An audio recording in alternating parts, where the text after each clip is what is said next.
오늘도 공부 루틴 채널 길. 2024년 제35회 공인중개사 2차 1교시 11번부터 15번까지 문제 지금부터 시작합니다.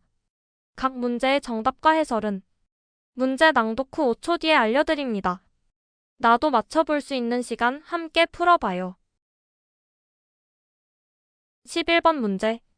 공인중개사 법령상 부동산 거래 정보망의 지정 및 이용에 관한 설명으로 옳은 것은 1번. 전기통신사업법의 규정에 의한 부가통신사업자가 아니어도 국토교통부령으로 정하는 요건을 갖추면 거래정보사업자로 지정받을 수 있다. 2번. 거래정보사업자로 지정받으려는 자는 공인중개사의 자격을 갖추어야 한다. 3번. 거짓이나 그 밖의 부정한 방법으로 거래정보사업자로 지정받은 경우 그 지정은 무효이다. 4번. 법인인 거래정보사업자의 해산으로 부동산 거래 정보망의 계속적인 운영이 불가능한 경우 국토교통부 장관은 청문 없이 그 지정을 취소할 수 있다. 5번. 부동산 거래 정보망의 정보가 공개된 중개 대상물의 거래가 완성된 경우 개업공인중개사는 3개월 이내에 해당 거래정보사업자에게 이를 통보하여야 한다.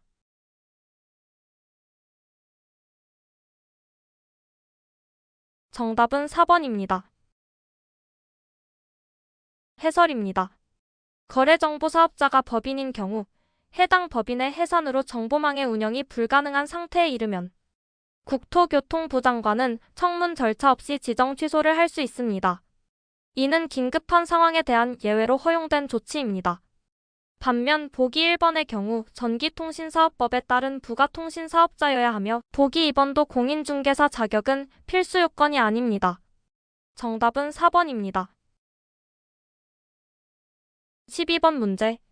공인중개사 법령상 개업공인중개사가 계약금 등을 금융기관에 예치하도록 거래 당사자에게 권고하는 경우 예치명의자가 될 수 없는 자는 누구인가? 1번. 개업공인중개사. 2번. 거래 당사자 중 일방. 3번. 부동산 거래계약의 이행을 보장하기 위하여 계약 관련 서류 및 계약금 등을 관리하는 업무를 수행하는 전문회사. 4번. 국토교통부 장관의 승인을 얻어 공제사업을 하는 공인중개사협회. 5번. 은행법에 따른 은행.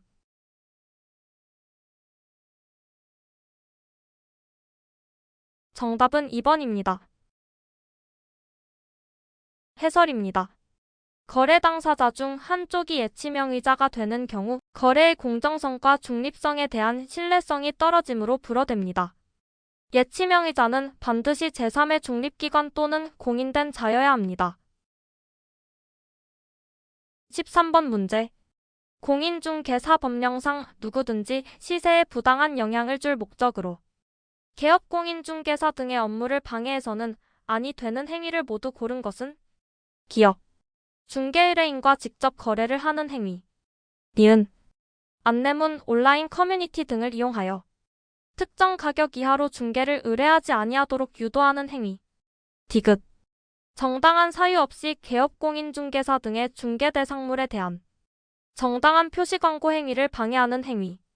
리을, 단체를 구성하여 특정 중개 대상물에 대하여 중개를 제한하거나 단체 구성원 이외의 자와 공동중개를 제한하는 행위. 1번. 기역 디귿. 2번. 기역 리을. 3번. 니은 디귿. 4번. 기역 니은 리을. 5번. 니은 디귿 리을.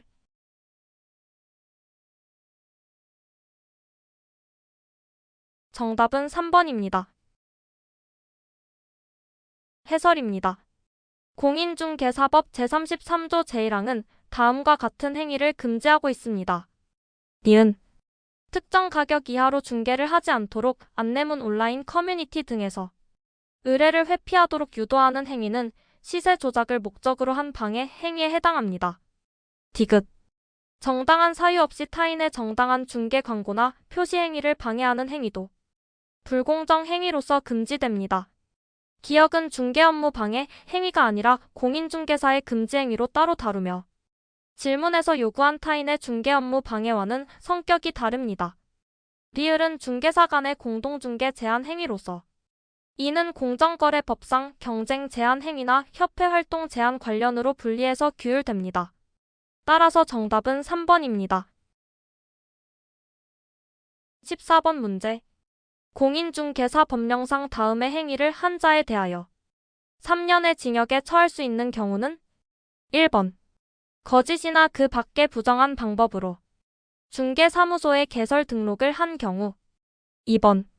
공인중개사가 다른 사람에게 자기의 성명을 사용하여 중개 업무를 하게 한 경우 3번. 등록관청에 관할 구역 안에 2개의 중개사무소를 둔 경우 4번. 개업공인중개사가 천막 그 밖에 이동이 용이한 임시중개시설물을 설치한 경우 5번. 공인중개사가 아닌 자로서 공인중개사 또는 이와 유사한 명칭을 사용한 경우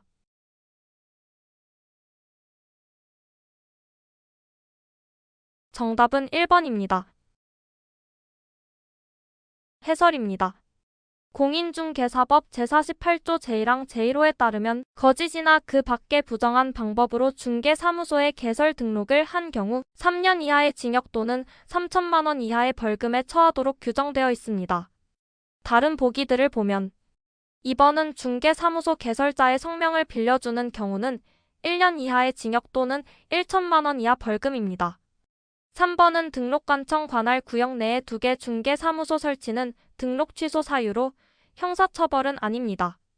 4번은 천막 등 임시시설물 설치는 행정처분의 대상이며 형사처벌 대상은 아님. 5번은 공인중개사가 아닌 자가 유사 명칭 사용하는 경우도 1년 이하의 징역 또는 1천만 원 이하 벌금입니다. 따라서 3년의 징역형까지 가능한 행위는 1번이 유일합니다. 15번 문제. 공인중개사법령상 중개보수 등에 관한 설명으로 틀린 것은 1번. 개업공인중개사의 중개업무상 과실로 인하여 중개의뢰인 간의 거래행위가 무효가 된 경우 개업공인중개사는 중개의뢰인으로부터 소정의 보수를 받을 수 없다. 2번. 주택의 중개에 대한 보수는 중개의뢰인 쌍방으로부터 각각 받되 그 금액은 시도의 조례로 정하는 요율 한도 이내에서 중개의뢰인과 개업공인중개사가 서로 협의하여 결정한다. 3번. 중개보수의 지급 시기는 개업공인중개사와 중개의뢰인 간의 약정에 따르되 약정이 없을 때에는 중개대상물의 거래대금 지급이 완료된 날로 한다. 4번. 중개대상물인 주택의 소재지와 중개사무소의 소재지가 다른 경우 중개보수는 중개대상물의 소재지를 관할하는 시도의 조례에서 정한 기준에 따라야 한다. 5번. 개업공인중개사는 중개의뢰인으로부터 중개대상물의 권리관계 등의 확인에 소요되는 실비를 받을 수 있다.